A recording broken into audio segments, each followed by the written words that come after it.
Am I audible, sir? Yes, Richa. Okay, I'll start.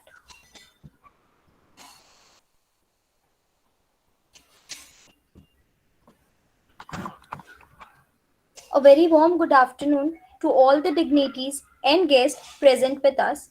I hope all of you are doing fine and doing well too. Today, we all are here for an innovational and motivational webinar on scientific discoveries that changed world economics, which is organized by IIC teams at BRIMS. And our very proficient and intelligent guest for this webinar is Dr. Sudhakar Agarkar. Now, let me take this opportunity to introduce our guest for the day. Dr. Sudhakar Agarkar is presently working as professor and dean at VPM's Academy of International Education and Research, Thane. After a long career in science and mathematics, education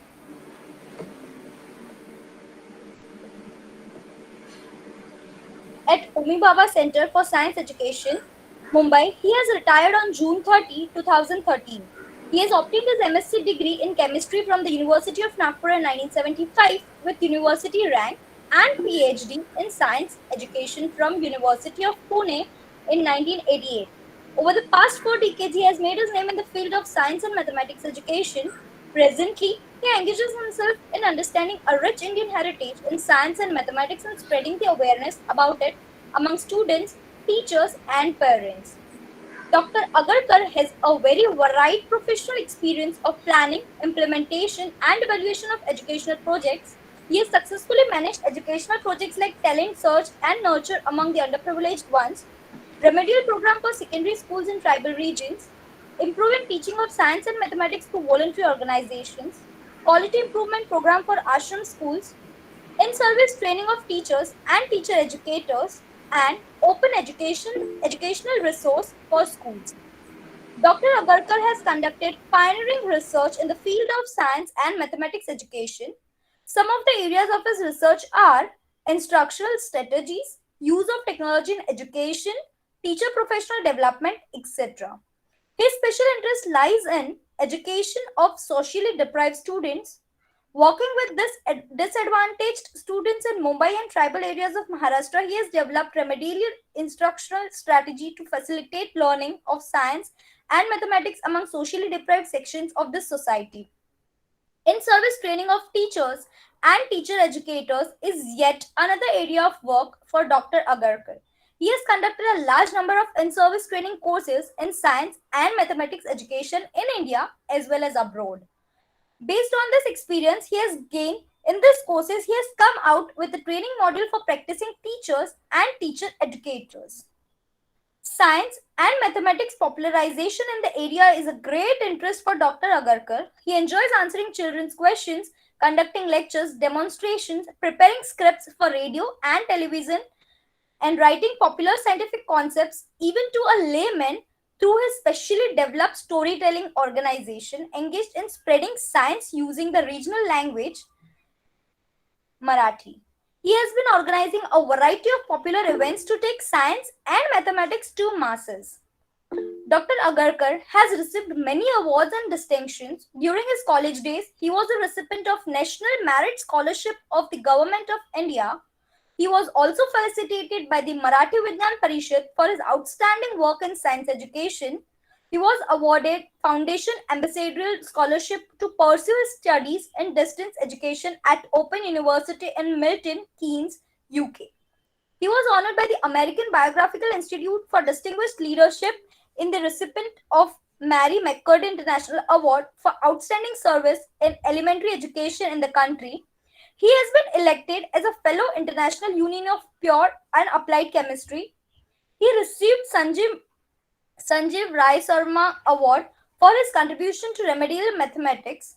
He has also been given Homi Bhabha Award in Science Education, and his book on activity-based teaching of biology received Best Instructional Material Award of the Association of Teacher Educators, while another book entitled Activity-Based Teacher of Physics received the Best Science Literature Award for the government from the government of Maharashtra.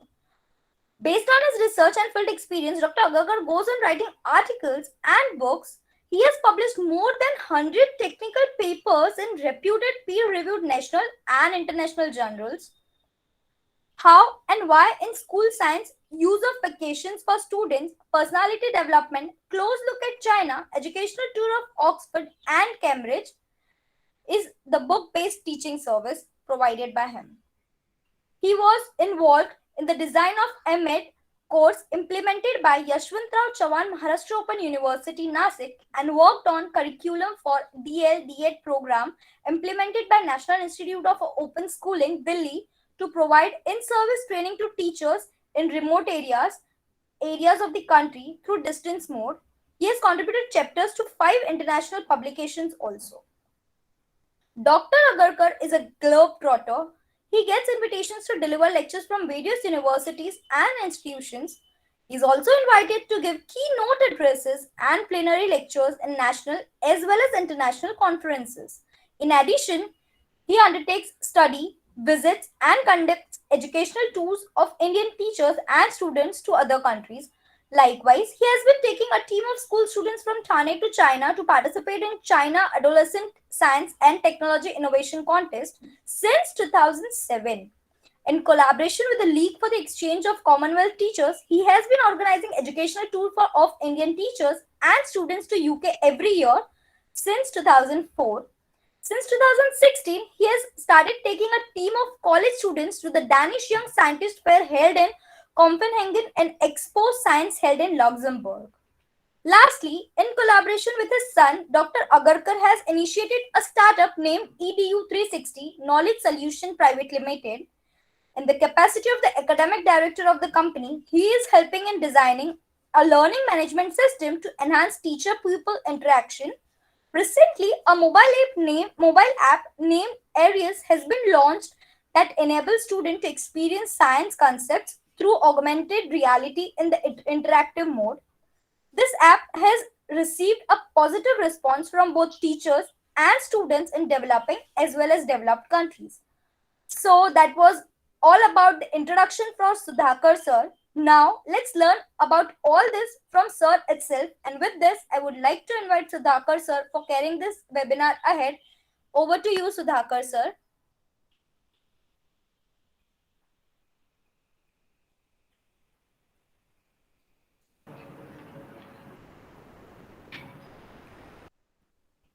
Can stop sharing now. Yes, sir.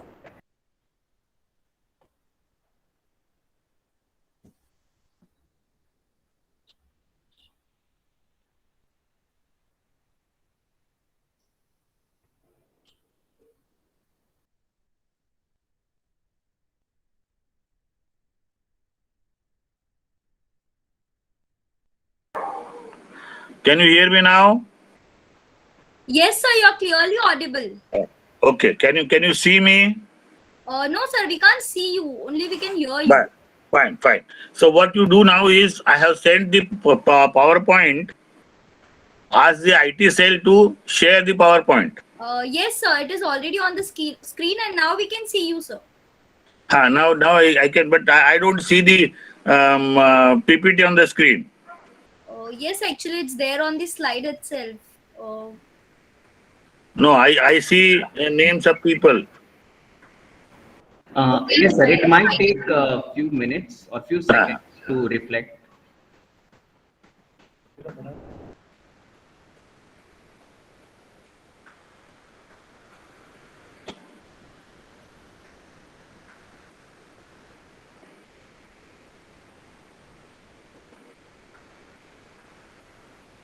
Okay.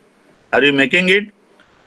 Anyway, by the time you are making it, I'll start my introduction. Okay. Good afternoon, everyone. What I am going to do today is to give my first lecture on the theme of scientific discoveries that have changed the world economics.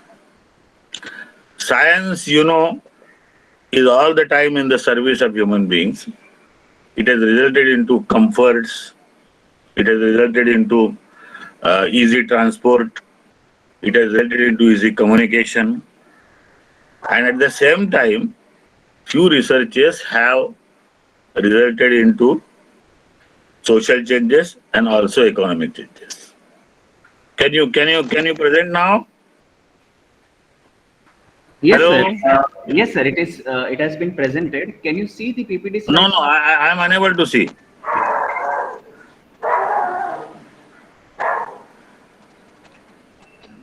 It says BRIMS IT VPM presentation. Should I click that? Okay. Now it is displaying the first slide: scientific discoveries that changed the world economics. Can you No, see? I am unable to see it. Swapnil?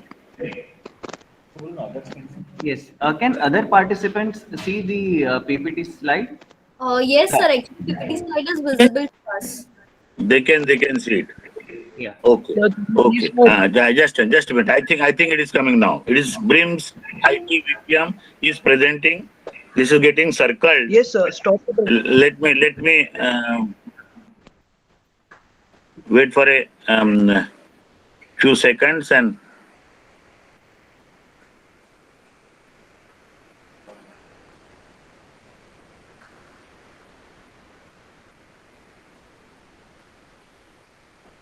Swapnil.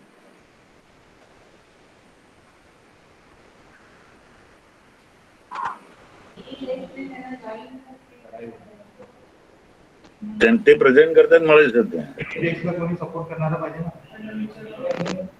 Hello. Yes, sir.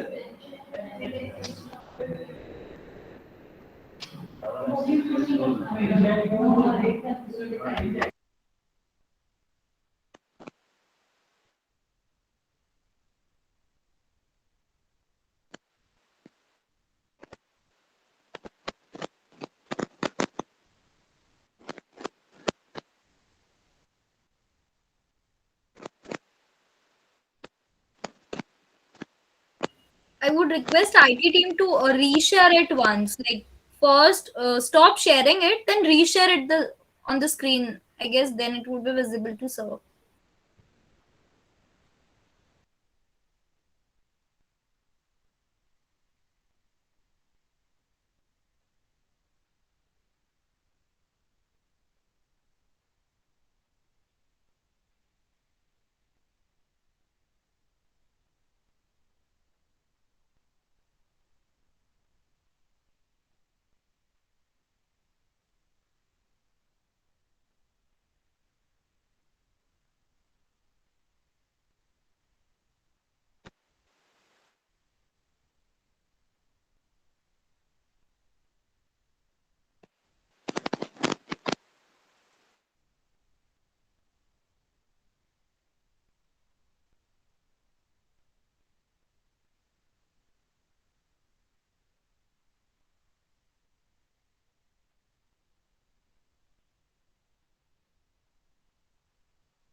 Dr. Agarkar sir is joining again. So we would request participants to please wait for a few more minutes.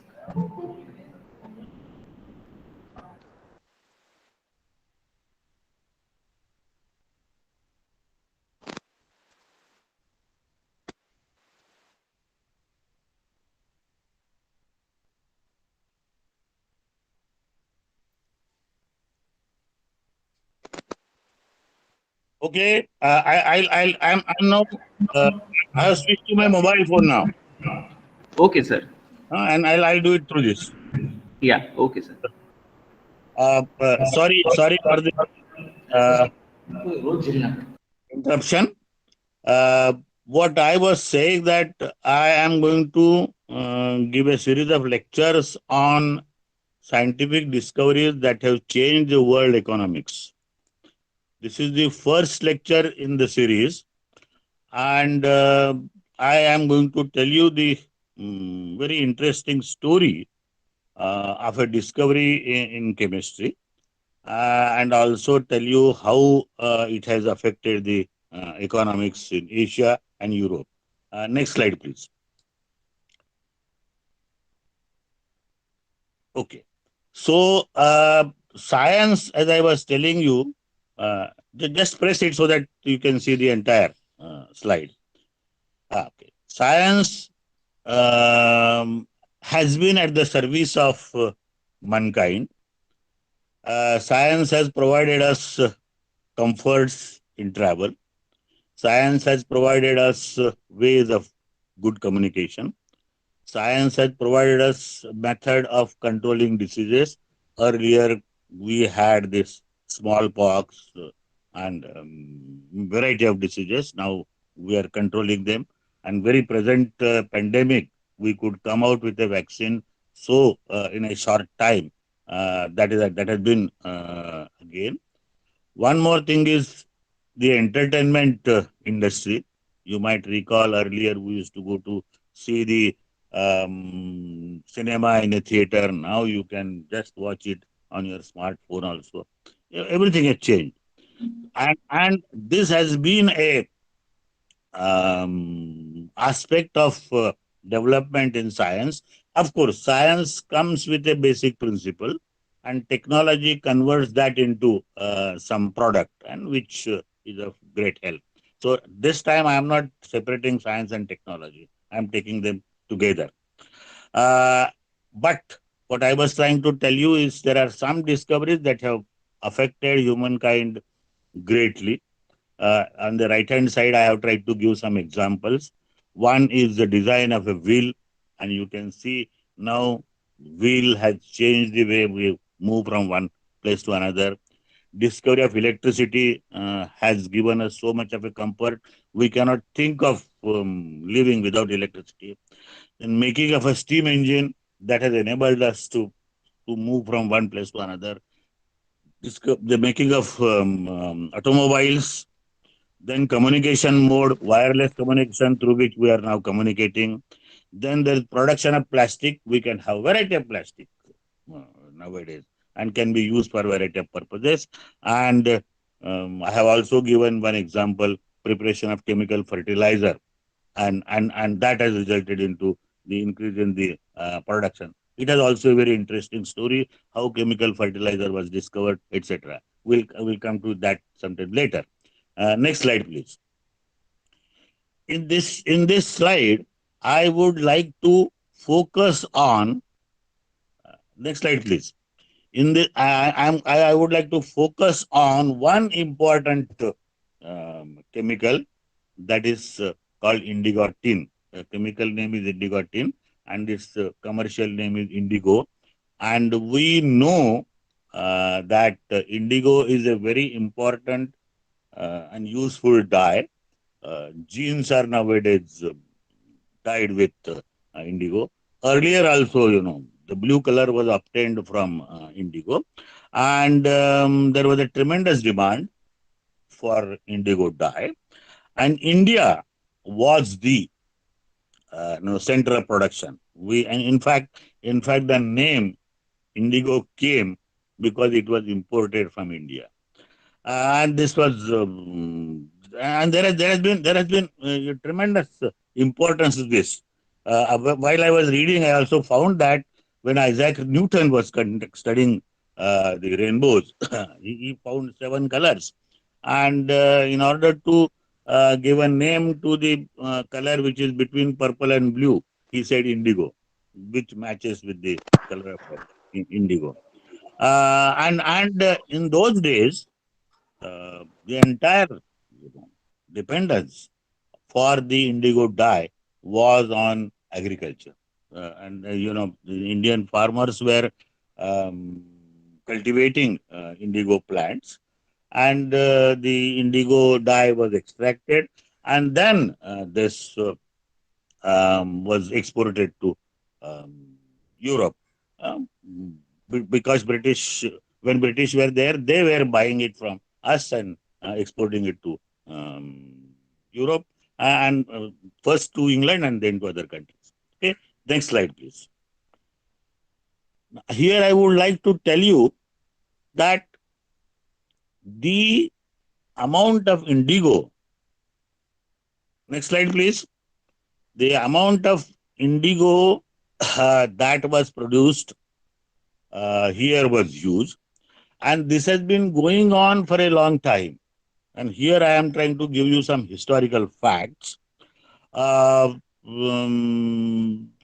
people have tried to search for the oldest cloth which has been dyed using indigo dye, and they could found it in a country called Peru, and it is estimated that it is about 6,000 years old.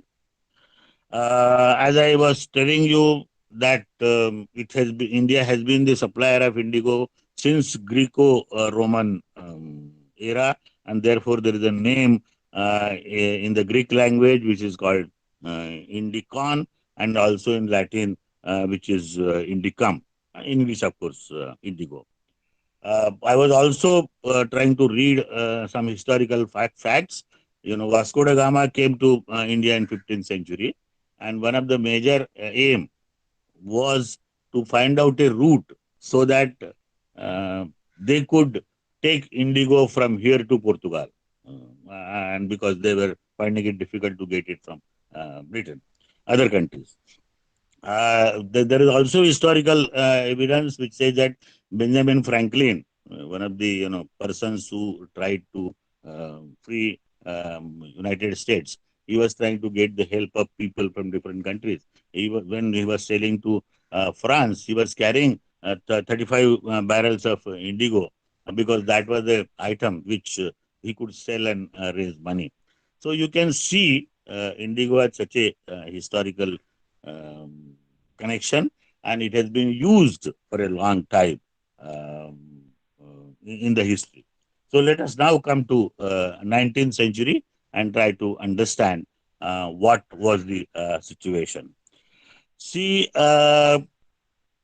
if you look at the crop pattern in India, especially in the northern India, Bihar, Orissa, and some part of Uttar Pradesh and Bengal, they used to cultivate indigo plants in large number.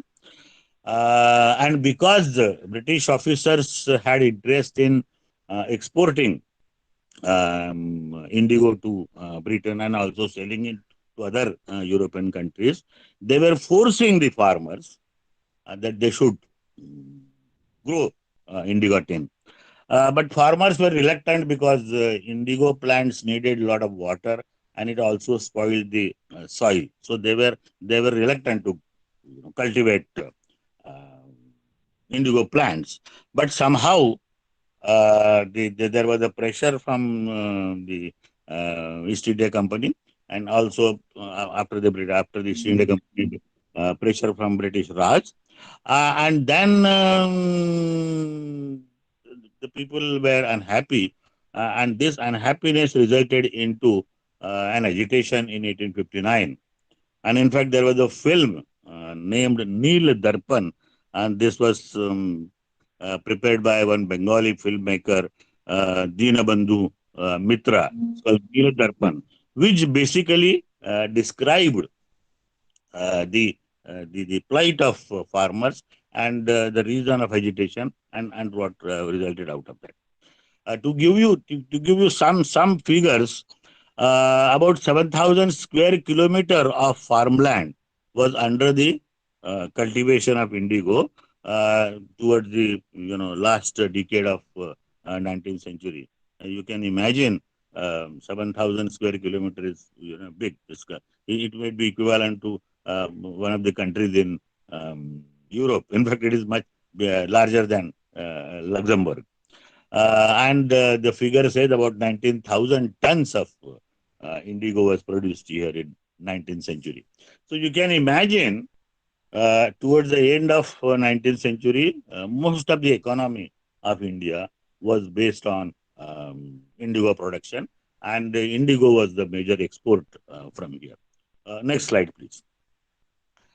While this was the situation in India, there was some development that was taking place in Germany. And the person responsible for this was Adolf von Bayer. This person was a chemist by training. I'll tell you about him later. But what he started doing was that he started understanding what is this particular chemical and can that be manufactured in the laboratory so that you don't have to depend on plants per plant. Okay. So he came in 1865. He started research in the University of Berlin in Germany. 1878, he could develop a laboratory method of preparing indigo artificially. 1880, he came out with another method. You know, in organic chemistry, you start with some chemical, adds another chemical, and it results into one more chemical. The results is very interesting. And in 1883, he could come out with a chemical structure of indigotin. Indigotin is the name of the chemical that makes indigo. There is a very interesting story that is told here. See, he had some organic chemical, which I'll tell you later the name, and he was trying to achieve all condensation in chemistry. I'm not going to use chemistry terms here because many of you might not be familiar, but try to understand there was a chemistry process for which you have to take two chemicals together, heat them. So once he was conducting this experiment, he had to go for a meeting somewhere. So he told his assistant that you should see that these two chemicals are put together in a container and you go on stirring it. At the same time, you dip the thermometer and see the temperature. The temperature should not rise. So he had two tasks. Number one is to stir by stirrer, and then the measurement of temperature using the thermometer. So after doing this for some time, he got tired and he said, why use two different things, stirrer and thermometer? Why not use thermometer for stirring?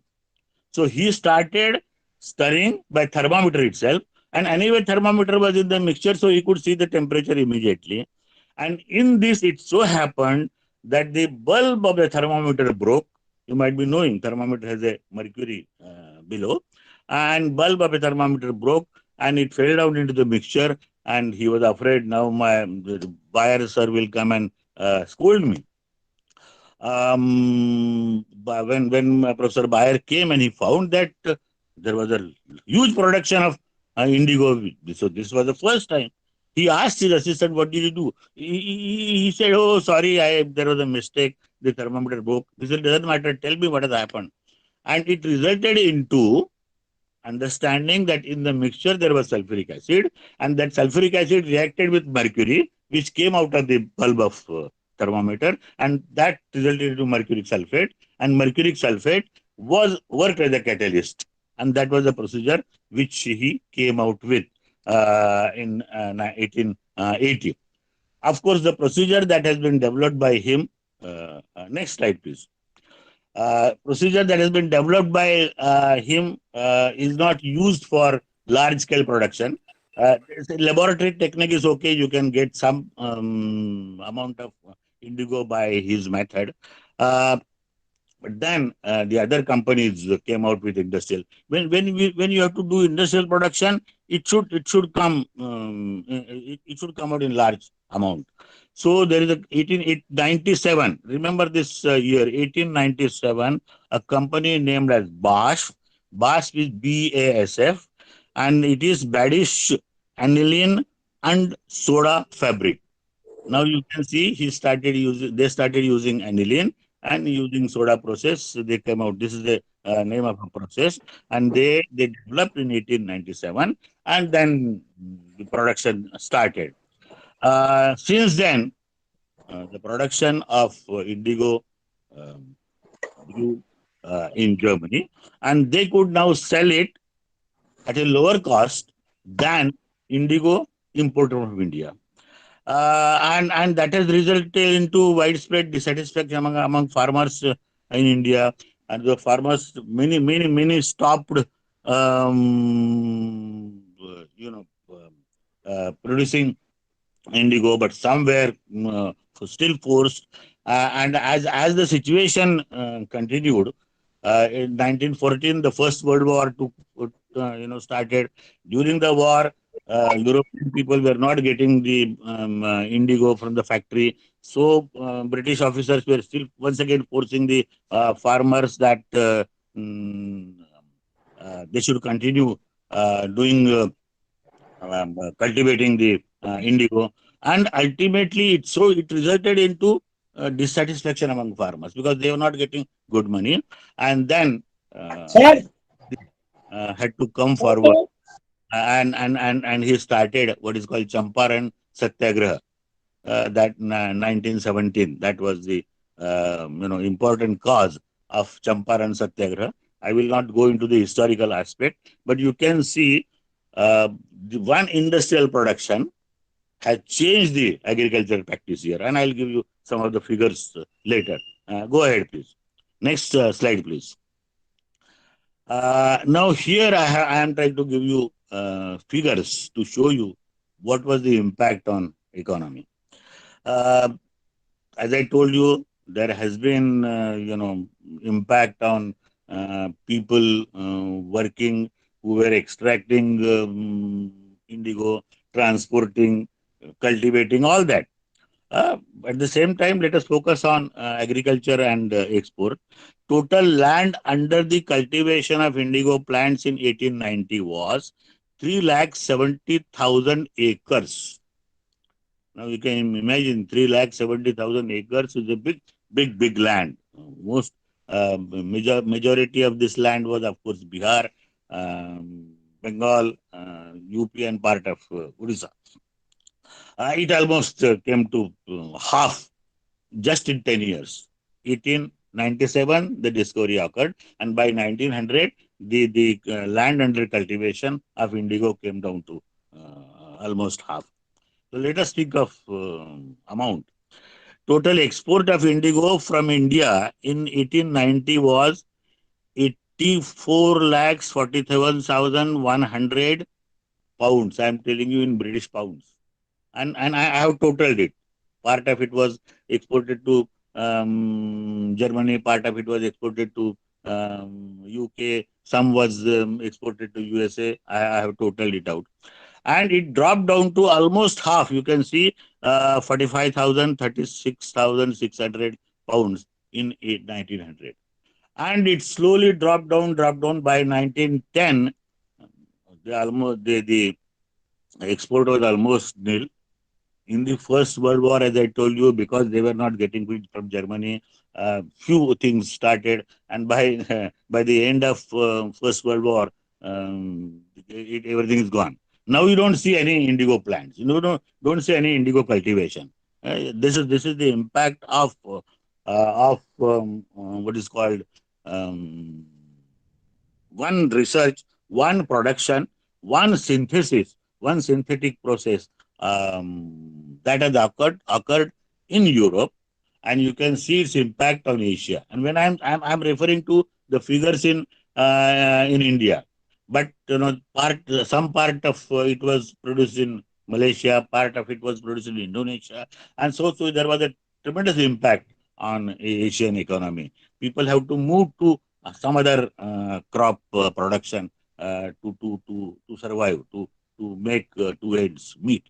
So next slide, please. And here I would like to give you some important information about the person who is responsible for this. As I told you, the process that has been developed by Bayer even though it has not been used for large scale production, it is he who gave the route to reach there. It is he who gave the structure of indigotin, a chemical which is there in the indigo. And here, I would like to tell something about him. He was born in Berlin, in Germany. In a Lutheran family. Lutheran is one part of Christianity, and he was so much interested in conducting experiments, and somehow he was attracted towards this indigo in his childhood itself. So using two thales, so these are the currency of that time, using his pocket money, he could buy little of indigo and started experimenting from the age of 13 itself. Of course, he came out with the formula much later. He was born on 31st October 1835, which is what I have mentioned here. And then he studied under very famous chemist.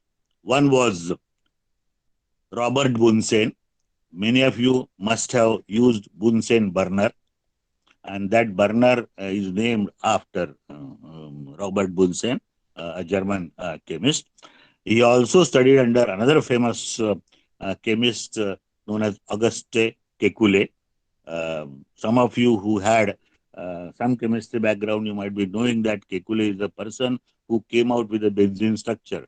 Benzene is a very important chemical in organic chemistry, and benzene derivatives are used for manufacturing variety of things. And in fact, even here in this process also, aniline, which is the base material for producing indigotin, comes from benzene. Then he had a PhD from Berlin University, and then entered into teaching in the same university. And while he was teaching, he conducted a lot of experiments. And he was nominated for a Nobel Prize in chemistry for his work in organic chemistry. Of course, the important work was the structure of indigotin, the process of manufacturing indigo in the laboratory. But he did a lot of another work also. Not only this, he did another work. But we are since focusing on indigotin. We will say that his contribution is in the production of indigotin, and he was honored by the Nobel Committee in 1905. So the Nobel Award for Chemistry was given to him. Of course, he received a variety of others medal, Copley medal and other medals. Even the other countries honored him, and he was known as a great chemist at that time. So let us go next, please, and try to understand what are the other aspects of indigotin. See, so far I have told you that there is a indigo plant, and the indigo is extracted from this plant. But nowadays we don't see any indigo plant around. I can tell you this is the sugarcane crop. I can show you this is the wheat crop. I can show you this is a paddy crop. But showing that this is a indigo plant is almost non-existent. There are some areas where indigo is still grown, and they say this is the organic indigo produced from plants cultivated in the farmland. But it's in a small amount. Majority of the indigotin is produced in the factory, and nowadays gene has become so popular, and genes, most of them are blue in color, and so the color blue is required for that. So here I have tried to show you a plant, and I have chosen a picture where you can see the fingers of a person who has touched the leaves and crushed it. When you touch and crush it, your own fingers become blue. And important aspect is, as I told you, it needs a lot of water, but at the same time, it's a leguminous plant. Leguminous is a word which is used for those plants which can take nitrogen from the air because there are certain bacteria. This is called nitrogen fixation. The term might not be familiar to all, but I'm just trying to describe how it is. Of course, the leaves look green, but when you hold them into your hand and then try to crush it, you get the blue color. And in order to extract the indigo from them, you have to soak them into water. And once you soak them into water, it gets fermented. Fermentation process occurs, and after some days, you put little soda in that, and they say the soda enables indigotin to get separated from the liquid because it is insoluble in water. Indigotin is insoluble. Then they try to make it soluble by some other process, etc., etc. So what I was trying to tell you is that here is a research that has affected not only the country where the research was done, but also other countries, Asia. In those days, communication was so not that developed as it is now, but it has affected Asia.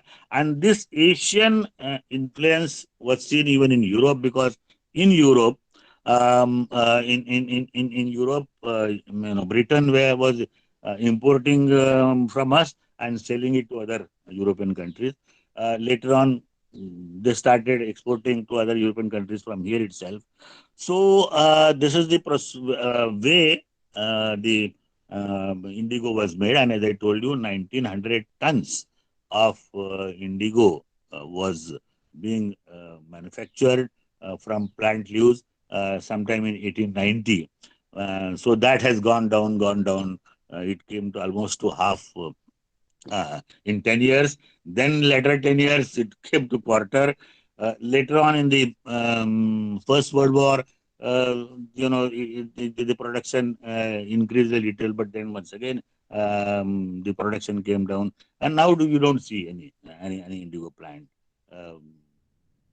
Very few farmlands are there. Okay, now let us go ahead and try to understand what is chemical aspect of it.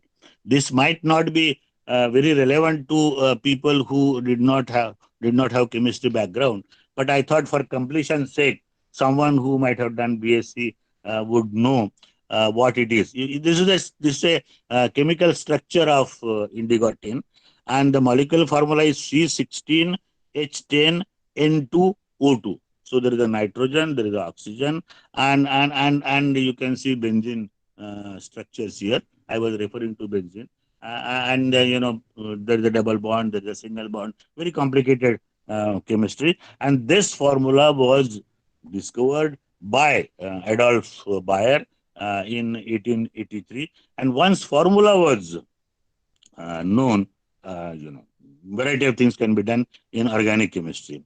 So it was made by Bayer using the chemical I was referring to is nitrobenzaldehyde. There is a category called aldehyde, alcohols, and like that. So it's a aldehyde acetone combination, which is called aldol condensation in organic chemistry. And this was a process that was developed by him. Later on, they found that using this aldehyde as the raw material is costly. Compared to that, there is a cheaper raw material, which is aniline. Once again, aniline is a benzene derivative. You have one NH2 attached to benzene ring, and starting from that, you can get the chemical that you want. See, in organic chemistry, there is a wonderful thing. that you might be knowing that from petroleum products you can make variety of things. From coal tar you can make a variety of things.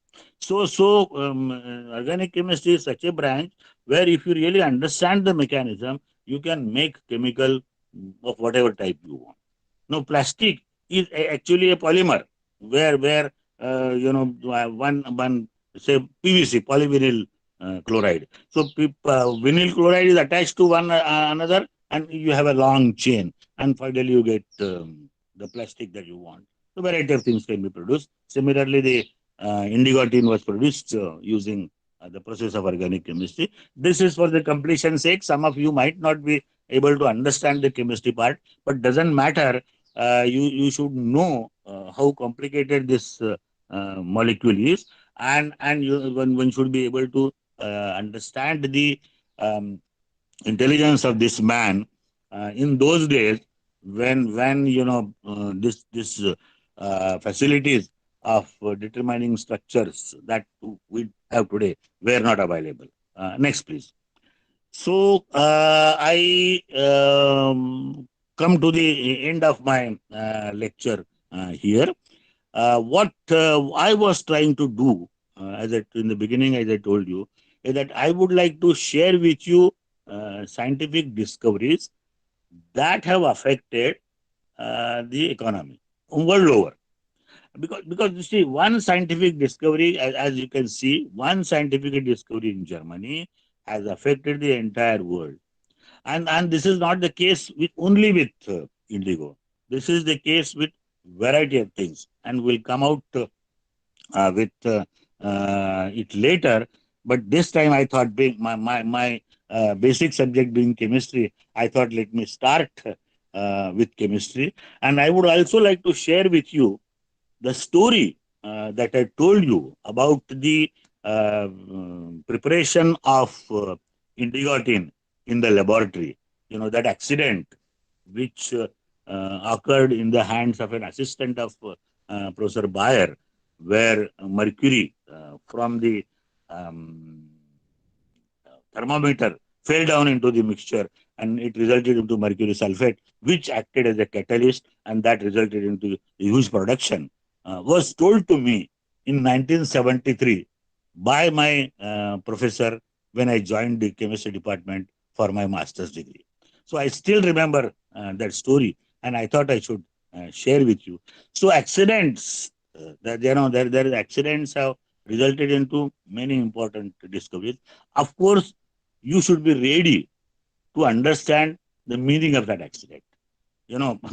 And people say accident are useful only to the prepared minds, and this is what has happened in this case. And that accident resulted into the production of indigo tin in large amount. Then came the um, industrial process, then came the huge production, and then came the replacement of natural indigo dye, and the thing still continues. So I would like to thank you all for listening to me so patiently. There has been some problem in the beginning for getting me connected, but I hope I have made my point. Thank you very much. Hope to see you next time. Yes, thanks a lot, sir. In case if any of the participant would like to ask any question or would like to interact, they can unmute or they can post it in the chat box.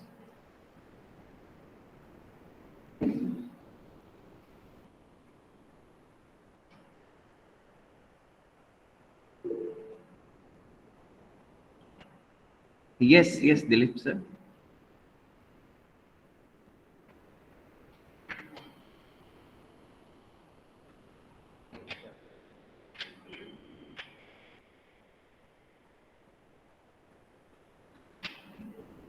Yes, Mr. Dilip Deshmukh. Most of them I said thank you. Thank you messages.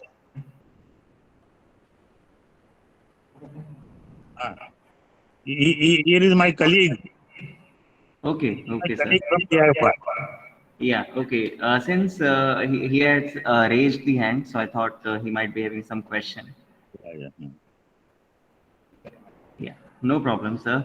So, on behalf of the entire family of BRIMS and on behalf of IIC team of BRIMS, we would like to thank you from the bottom of our heart for conducting such an interesting session on about synthesis of indigo, and I would say it was a kind of a case study for us, where you explain how the synthesis of indigo it changed the like this scientific discovery changed the world economics.